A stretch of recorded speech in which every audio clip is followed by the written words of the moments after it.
എന്റെ പ്രയോറിറ്റി ലിസ്റ്റും എന്റെ ഡെയിലി ടാസ്കും മാറിക്കൊണ്ടിരിക്കുകയാണ്.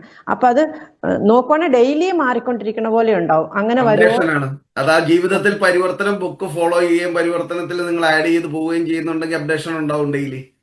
ഓക്കെ. അപ്ഡേഷൻ ഉണ്ടെങ്കിലേ ഉള്ളൂ എന്ത് വർക്ക് ചെയ്യുന്നുള്ളൂ, ക്രിയേഷൻ വർക്ക് ചെയ്യുന്നുണ്ടെന്ന് പറയാൻ പറ്റുള്ളൂ. ഇല്ലെങ്കിൽ യാന്ത്രികമാണ്.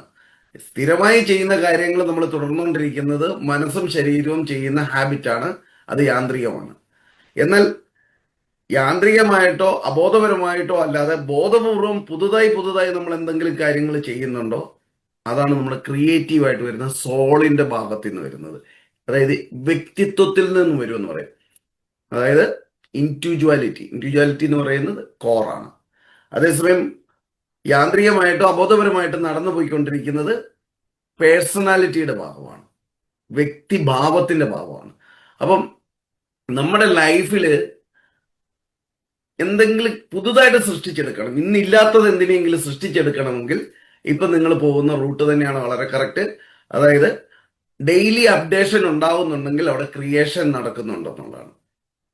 പുതുതായി എന്തോ നിങ്ങൾ സൃഷ്ടിക്കാൻ ശ്രമിക്കുന്നുണ്ടല്ലേ, സൃഷ്ടിക്കുന്നുണ്ടെന്നുള്ളതിന്റെ തെളിവാണ് അപ്ഡേഷൻ എന്ന് പറയുന്നത്.